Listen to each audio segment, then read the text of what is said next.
اور میں اس سازش کی آج پہلے ایک چیز سے شروع کرتا ہوں. اس خوفناک سازش کے اندر ایک پلان بنا ہوا ہے کہ ملک کی سب سے بڑی پولیٹیکل پارٹی کو اپنی فوج کے ساتھ لڑا دیا جائے. یعنی ہمیں اور فوج کو ایک ایسا پیش کیا جائے کہ ہم ایک دوسرے کے کوئی مخالف ہیں، اور یہ ایک پلان کر کے کیا جا رہا ہے. میں صرف جو آپ سب دیکھ رہے ہیں، میں آپ کو یاد کرانا چاہتا ہوں کہ جب ہماری گورنمنٹ چل رہی تھی تو سب سے زیادہ تنقید جب آتی تھی ہندوستان سے میرے اوپر، تو وہ یہ کیا کہتے تھے کہ عمران خان فوجیوں کا، پاکستانی فوج لے کے آئی ہوا ہے، ان کا پتلا ہے. سب سے زیادہ یہ کرتے تھے، اور مسلسل ان کو تکلیف تھی کہ جی یہ فوج اور گورنمنٹ ایک ہی پیج پہ چل رہی ہے. آپ کو پتہ نہیں اس چیز کا علم ہے یا نہیں، یا یاد ہو یا نہ ہو، کہ ایک ہمارے سوشل میڈیا کے جنونی نوجوانوں نے ایک چیز، ایک بے نقاب کیا جس کو کہتے تھے یورپین یونین کی ڈس انفارمیشن لیب. یہ کیا تھی؟ اس میں تقریباً 800 فیک سائٹس تھی، اور یہ فیک سائٹس کیا کر رہی تھی؟ یہ مسلسل پاکستان کے خلاف پروپیگنڈا کر رہی تھی، جس میں کئی پاکستان کے صحافی بھی شامل تھے، کئی وہ لوگ شامل تھے جو آج اس امپورٹڈ حکومت کے ساتھ اب نظر آتے ہیں. اور یہ کیا کہہ رہے تھے؟ دو لوگوں کو اٹیک کر رہے تھے، ایک عمران خان کو اور ایک پاکستانی فوج کو، اور تکلیف یہ تھی کہ یہ ساتھ چل رہے ہیں. اب میں آپ کو ذرا تھوڑا پیچھے لے جاؤں کہ جب ممبئی کے اٹیک ہوا، دہشت گردی کا اٹیک ہوا ممبئی میں، تو آصف زرداری نے ایک بیان دیا تھا کہ پاکستان کا جو DGIS ہے اس کو ممبئی بھجوایا جائے. یعنی سوچیں کہ اپنا ملک کا اس وقت صدر تھا، کہتا تھا اس کو ممبئی بھجوایا جائے. اور پھر یہی آصف زرداری حسین حقانی کے ذریعے امریکنوں کو میسج پہنچاتا ہے کہ امریکنوں کو کہہ رہا ہے کہ پاکستان کی فوج سے آصف زرداری کو بچائیں. اور دوسری طرف نواز شریف، یہی جب ممبئی اٹیکس ہوئے تو اس نے نواز شریف سب سے پہلے بولا کہ وہ جو ایک لڑکا وہ کون سے گاؤں میں تھا پاکستان میں جدھر سے اٹیک ہو. اس نے کم باکر کو ایک انٹرویو دیا تھا، اور اس نے اس انٹرویو میں بتا دیا کہ وہ پاکستان سے ہے. یعنی پہلے ہی ایک بہت بڑا ایک پاکستان کے خلاف ایک مہم چلی ہوئی تھی، اور خاص طور پہ ISI اور پاکستانی فوج کو ٹارگٹ کیا جا رہا تھا. تو نواز شریف نے پہلے کہا یہ. پھر ڈون لیکس کیا تھی؟ ڈون لیکس کے اندر نواز شریف، اس کی گورنمنٹ باقاعدہ یہ کہتی ہے کہ جو دہشت گردی ہندوستان کے خلاف ہو رہی ہے اس میں پاکستان کی ISI ملوث ہے، پاکستان کی فوج. اور نریندر مودی بار بار پاکستان کے سپہ سالار جو تب تھے جنرل رحیل، بار بار یہ کہتے تھے کہ وہ دہشت گرد ہے، دہشت گردوں کا سردار ہے. اور نواز شریف اس کو شادی پہ بلا رہا تھا، اسی نریندر مودی کو. اسی نریندر مودی کو جب کھاٹمانڈو کے اندر سارک کانفرنس ہوتی ہے تو برکا دت جو ان کی لیڈنگ جرنلسٹ ہیں، وہ اپنی کتاب میں لکھتی ہے کہ چھپ کے سائٹ پہ نواز شریف نریندر مودی سے میٹنگ کر رہا تھا، اور اس کو یہ کہہ رہا تھا کہ میں اپنی فوج سے مجھے بچائیں، یعنی اپنی فوج سے ڈر کے. اب یہ وہ لوگ ہیں جو آج ہمیں کہہ رہے ہیں کہ ہم جناب غدار ہیں. ان لوگوں کے پیسے باہر پڑے ہیں، ان کی اربوں ڈالر باہر پڑے ہوئے ہیں، ان کی کرپشن جو یہاں سے پیسہ چوری کر کے لے کے گئے اس کے اوپر داستانیں لکھی ہوئی ہیں، بیرون ملک کتابوں میں مینشن ہے، BBC کی ڈاکیومنٹری میں ان کی چوری کا مینشن ہے کہ یہاں سے چوری کر کے پیسہ لے کے گئے. یہاں ان کے اوپر پتہ نہیں کتنے کرپشن کیسز ہیں. تو آج یہ بتایا جا رہا ہے کہ ہم اپنی فوج کے خلاف ہیں، اور یہ اب محب وطن وہ پاکستانی بن گئے ہیں جو کہ آ کے ہمیں غدار کہہ رہے ہیں. دیکھیں، یہ سازش اتنی خطرناک ہے کہ اگر ایک ملک کی سب سے بڑی جماعت کو اگر آپ اس کی فوج کے سامنے کھڑا کر دیں اور ان کے اندر اختلافات پیدا کر دیں، اس سے زیادہ ملک کو نقصان کوئی چیز نہیں پہنچا سکتی.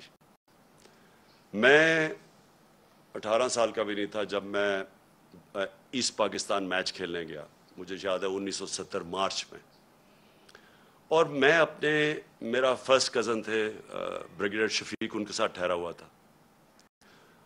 تب مجھے پتا چلا کہ وہ کتنی نفرت اپنی فوج کے اندر اور وہ بنگلہ دیش کی جو سب سے بڑی جماعت ہے اس کے اندر پھیل چکی تھی. اور اس کے بعد ہم سب جانتے ہیں کہ ہمارا ملک ٹوٹا. ہمیں پتہ ہے کہ ہمارا ملک جب آپ ایک سب سے بڑی جماعت اور فوج کے بیچ میں جو ہوا, یہ پاکستان کی تاریخ کا سب سے افسوسناک واقعہ کہ ہمارا ملک ٹوٹ گیا. آج وہی کوشش کی جا رہی ہے. ایک پارٹی ہے پاکستان کے اندر جو پوری فیڈرل لیول کے اوپر پارٹی ہے, سارے صوبوں کے اندر پارٹی ہے, سب سے بڑا ووٹ بینک اس پارٹی کا ہے. وہ پارٹی اوپر سے لے کے گلگت سے لے کے قبائلی علاقے سے لے کے کوئٹہ سے لے کے کراچی, سندھ, پنجاب, سارے ملک میں آج وہ سب سے بڑی پاکستان کی پارٹی ہے.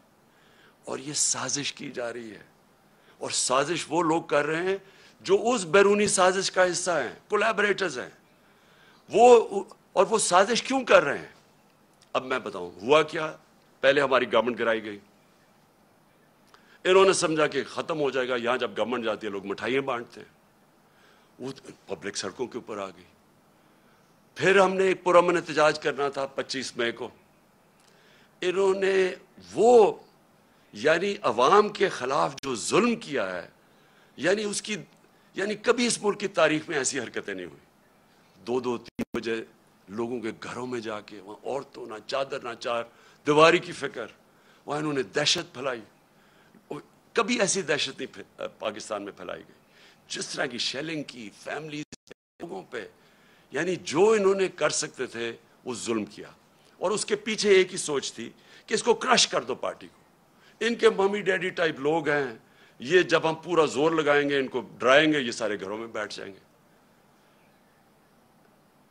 اس کے بعد آ گیا بائی الیکشن کمیشن کے ساتھ ملی ہوئی, اس نے ہر حربہ استعمال کیا ان کو جتانے کے لیے نون لیگ کو. ایڈمنسٹریشن ساری ان کے ساتھ ملی ہوئی, پوری انہوں نے کوشش کی وہ الیکشن, اور یہ ان کو پورا اعتماد تھا کہ وہ الیکشن جیت جائیں گے. اس طرح کی پبلک نکلی کہ پاکستان کی تاریخ میں کبھی بائی الیکشن کیا, جنرل الیکشن میں اس طرح پبلک نہیں نکلی. اور سارے جو منصوبے تھے ان کے فیل ہو گئے, اور یہ ساری جماعتوں نے مل کے الیکشن لڑا اور وائپ آؤٹ ہو گئی پنجاب سے. اس کے بعد اور خوف مزید آ گیا ان کو. اور اب یہ جو اب مرحلہ جس میں ہم اب آ رہے ہیں, یہ اب وہ مرحلہ ہے. اب یہ کیا کوشش کر رہے ہیں, پہلے تو یہ جو سارا پوری کیمپین کی ہوئی ہے کہ کسی طرح ہماری اور فوج کے بیچ میں ہماری لڑائی شروع ہو جائے. دوسری چیز کہ انہوں نے اب پورا پلان بنایا ہوا ہے کہ ہمیں پارٹی کو توڑنے کا. پلان کا سب سے پہلی چیز آپ کے سامنے آ گیا الیکشن کمیشن نے, جو یہ فورن فنڈنگ کیس ہے. اب فورن فنڈنگ کیس کے اندر کچھ بھی نہیں ہے. یہ صرف یہ کہنے کی کوشش کر رہے ہیں کہ بیرون ملک پاکستانی جب وہ پیسہ بھیجتے ہیں تو وہ فورن فنڈنگ ہے.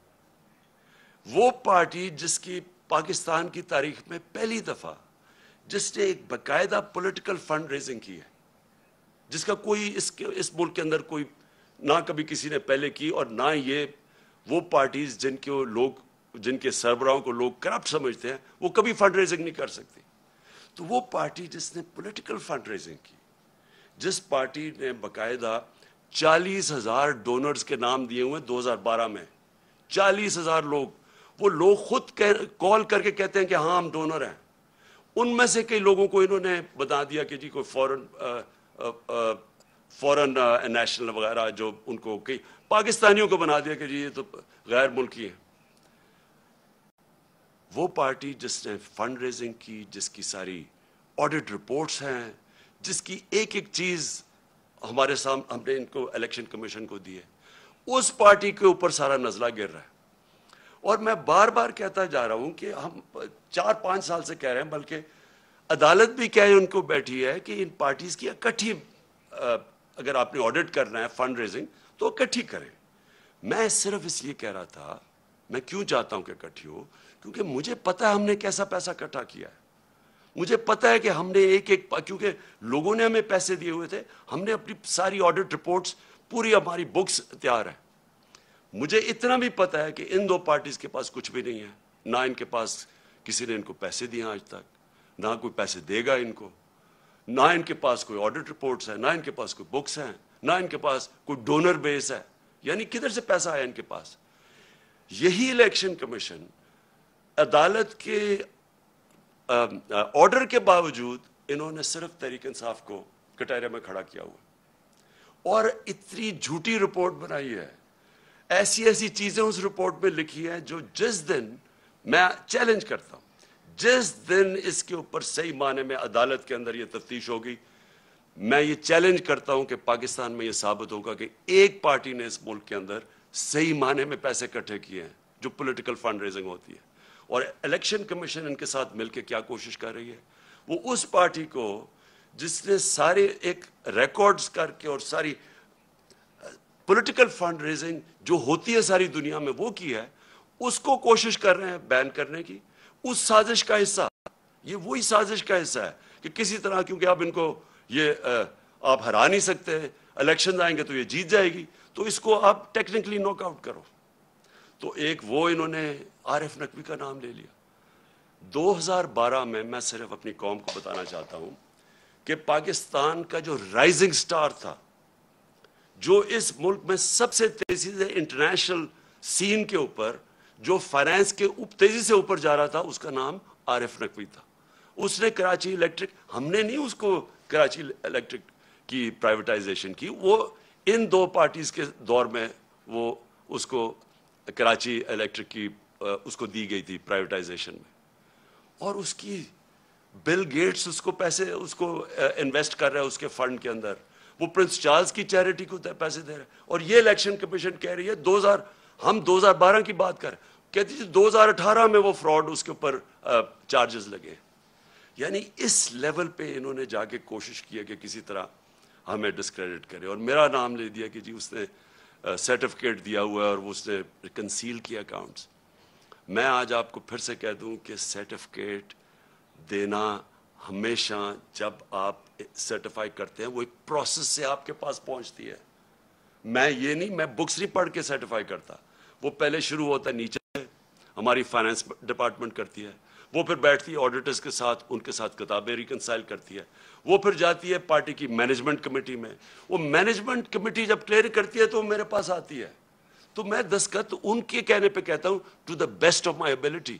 میں سرٹیفائی, میں نے وہ کتابیں نہیں دیکھی ہوتی, جبکہ میں اپنے جو اثاثے ڈکلیئر کرتا ہوں تو وہ میں ایفیڈیوٹ دیتا ہوں کیونکہ میں دیکھ کے کرتا ہوں.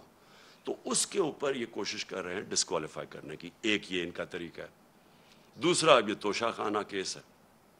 میں پھر اپنی قوم کے سامنے ایک اور چیز کہتا ہوں, ساروں کا جو اس ملک کے پرائم منسٹرز اور پریزیڈنٹ بنے ہیں, جو اس ملک کے اندر بڑے بڑے عہدوں پہ رہے ہیں, سب کو تحفے ملتے ہیں, آرمی چیف کو ملتے ہیں, سب کو ملتے ہیں. ساروں کو انویسٹیگیٹ کریں کہ کیا لیگلی جو بھی انہوں نے کام کیا ہے قانون کے دائرے میں کیا ہے یا کوئی چیز غیر قانونی کی ہے. میں آج پھر آپ کو کہتا ہوں, جس دن یہ ہوگا ساری چیزیں میں نے قانون کے بیچ میں کی ہیں, اور مجھے پتا ہے کہ کن کو انہوں نے قانون کے دائرے میں نہیں رہ کے کی. آصف زرداری نے 3 گاڑیاں لی ہیں وہاں سے توشہ خانہ سے, جو کہ آپ نہیں لے سکتے. مجھے بھی ایک گاڑی ملی تھی, آپ گاڑی توشہ خانہ سے نہیں نکال سکتے. آصف زرداری نے 3 مہنگی گاڑیاں اور نواز شریف نے 1 لی ہے, اور یہ بالکل غیر قانونی ہے. تو میں یہ چاہتا ہوں کہ اس کے اوپر بھی آئے. یہ 2 چیزیں ہیں کوشش کر رہے ہیں مجھے ڈسکوالیفائی کرنے کی, اور ایک تیسری بھی چیز کر رہے ہیں, اور جس کی اب آپ کے سامنے یہ آنے والا ہے, اب یہ فیز آنے والا ہے. اب ان کی کوشش یہ ہے کہ کسی طرح عمران خان کی کردار کشی کی جائے, کیونکہ ایک طریقہ پارٹی کو ختم کرنے کا یا پارٹی کو ڈسکوالیفائی کرو وہ مشکل ہے. دوسرا ہے کہ عمران خان کے اوپر کردار کشی کرو اور کسی نہ کسی طرح پھنساؤ کسی کیس میں. اور کردار کشی کے لیے ان کو پتہ ہے کہ کون سے میڈیا ہاؤسز ان کے ساتھ پوری طرح تعاون کریں گے, اور جن کو ان کو شک تھا یہ جو ARY کے اوپر انہوں نے ایکشن لیا ہے، مجھے یہ اسی پلان کا حصہ ہے کہ کوئی چینل جو میرا موقف رکھے گی اس کو بند کر دو، یوٹیوبرز جو میرا موقف رکھیں گے ان کے منہ بند کر دو، خوف اتنا پھیلا دو کہ کوئی میرا موقف ہی نہ رکھے، اور وہ جو چینلز ہیں جو کہ جن کے اوپر ہمیں پتہ ہے کہ پیسہ چلتا ہے، اور ان کو پوری طرح میری کردار کشی پہ استعمال کیا جائے. اور یہ ان کا پلان ہے. اب یہ پلان شروع ہو رہا ہے، یہ جو ARY سے ہوا ہے یہ اس پلان کا حصہ ہے. اور یہ ابھی یوٹیوبرز پہ آئیں گے، ابھی یہ سوشل میڈیا کے اوپر آئیں گے، کوشش کریں گے کہ پورا منہ بند کر دیا جائے اور پوری طرح ایک عمران خان کو پبلک کے اندر ذلیل کیا جائے. میں پھر اپنی قوم کے سامنے کہتا ہوں کہ دیکھیں، میرا یہ ایمان ہے کہ عزت صرف اللہ دیتا ہے، اور اللہ کی اجازت کے بغیر کوئی کسی کو ذلیل نہیں کر سکتا. تھوڑی دیر کے لیے آپ سب کو پاگل بنا سکتے ہیں، آج تک کوئی بھی ایسا پیدا نہیں ہوا جو سارا وقت سب کو پاگل بنا لے. مجھے صرف افسوس یہ ہے کہ یہ جو پروسیس کرنے اب جا رہے ہیں، یہ جس طرح کی اب سختی دکھا رہے ہیں، یہ جو ایک پورا ایک نیا کہ مسل دکھا کے تو اب ہم ان کو کرش کریں گے، لوگوں کو ڈرا دیں گے، دھمکا دیں گے، اب صرف ملک کا نقصان کر رہے ہیں. میں اپنی قوم کے سامنے کہہ رہا ہوں کہ یہ جو اب فیز آ رہا ہے ان کا، اس سے ہمارا ملک ڈیمیج ہوگا. ملک کا سوچنا چاہیے. یہ صرف ذاتی مفادات کے اوپر اور بیرونی جو چاہتے ہیں، جو وہ چاہتے کیا بیرونی کیا جنہوں نے ہماری گورنمنٹ گرائی، کیا وہ چاہتے ہیں مضبوط پاکستان؟ کیا وہ چاہتے ہیں کہ پاکستان ایک ملک بنے جو اپنے پیر پہ کھڑا ہو جائے؟ کیا وہ نہیں چاہتے کہ پاکستان لائف سپورٹ مشین پہ رہے، تھوڑے تھوڑے پیسے دیتے رہو ان کو، ان کی؟ اور یہ مجھے نہیں پتا کہ پاکستان کی ایئر سپیس استعمال ہوئی ہے یا نہیں، لیکن بیرونی اخبار، ویسٹرن اخبار آپ پڑھیں تو وہ سارے کہہ رہے ہیں کہ کوئی ڈیل ہوئی ہے پاکستان کے اوپر سے، وہ ڈرون جا کے اس نے افغانستان میں یہ ڈرون اٹیک کیا ہے. اگر ہم یہ کر رہے ہیں کہ جی تھوڑے سے پیسے مل جائیں گے اسے، میں پھر اپنی قوم کو کہنا چاہتا ہوں، دیکھیں ہم نے 80 کی دہائی میں پوری مدد کی، ٹھیک ہے اس وقت مجاہد تھے ہم، ہمارے ہمسائے ملک پہ کسی کا دوسرے ملک کا قبضہ تھا، لیکن ہم استعمال ہوئے. جیسے ہی وہ وہاں سے قبضہ ہٹا تو ہمارے اوپر سینکشنز لگ گئی تھیں. یہاں 50 لاکھ ریفیوجیز تھے پاکستان میں، یہاں کلیشنکوف اور ڈرگز آ گئی تھیں، یہاں سیکٹیرین گروپس، ملیٹنٹ گروپس آپس میں لڑنا شروع ہو گئے تھے. اس سے پہلے پاکستان تھا، افغان جہاد کے بعد پاکستان بدل چکا تھا. پھر ہم نے ان کی مدد کی، اور سب کو پتا ہے کہ جب وار آن ٹیرر میں دھمکی ملی اور ہم نے ان کی مدد کی، کیا ملا پاکستان کو؟ اس سے $20 ارب ملا. تو جو نقصان پاکستان کا ہوا، جو 80,000 لوگ ہمارے قربان کیے گئے، جو ہمارے فوجیوں نے شہادتیں دیں، تو کس لیے ہم نے کیا؟ ہمیں تب بھی یہی استعمال کیا گیا، دھمکی ملی، ہمارے گھٹنے گوڈوں میں جان ہی نہیں تھی کہ کھڑے ہو کے ہم ایک خوددار قوم کی طرح ان کا فیس کرتے. ہم پھر جھک گئے، اور بڑی بھاری قیمت قوم نے ادا کی اس کی. چھوٹی سے ایلیٹ ہے جن کو وہ جو پیسہ آتا ہے وہ باہر بھجوا دیتے تھے، ان کے بینک اکاؤنٹس بڑھتے رہے، لیکن قوم کو تو نقصان ہوا. ابھی بھی مجھے خطرہ ہے کہ اگر ہم یہ تھوڑے سے ڈالرز کے لیے اس ایجنڈے کا حصہ بھی بن جائے، اور وہ اس ایجنڈے سے ہم پھر کسی کانفلکٹ میں پھنس جائیں، کسی قسم کے انتشار میں پھنس جائے ہمارا ملک، تو آخر میں ہمیں ماضی سے پتہ ہے کہ فائدہ تھوڑا ہوتا ہے، نقصان بہت زیادہ ہوتا ہے. اور ابھی بھی میں یہ آج ضرور کہنا چاہتا ہوں کہ یہ جو ہم دیکھ رہے ہیں TTP کی ایکٹیویٹیز پختونخوا میں، اور ہم دیکھ رہے ہیں انہوں نے ٹارگٹ کر رہے ہیں، میرے کئی تحریک انصاف کے وزیر اور میرے MPs مجھے بتا رہے ہیں کہ ان کو دھمکیاں آ رہی ہیں اب TTP کی طرف سے. میں اس کے اوپر بھی مجھے حیرت ہے کہ ان دنوں میں تو جب TTP ایکٹیو تھی تو وہ تو یہ کہتی تھی کہ جو امریکہ کے کولیبریٹرز ہیں ہم ان کے خلاف ہیں، اس لیے ہم اٹیک کر رہے ہیں.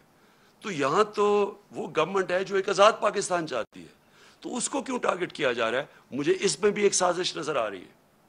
میں سمجھتا ہوں یہ بھی ایک سازش کے تحت گیم چل رہی ہے ہماری پارٹی کو کمزور کرنے کے لیے. اور وہ جو ایک بیرونی سازش وہ چاہتے ہیں کہ ہماری پارٹی جتنی کمزور ہو، اس کے بعد ان کے لیے آسان ہوگا ملک کو کنٹرول کرنا. تو میں اور پھر آتا ہوں شہباز گل کے اوپر. دیکھیں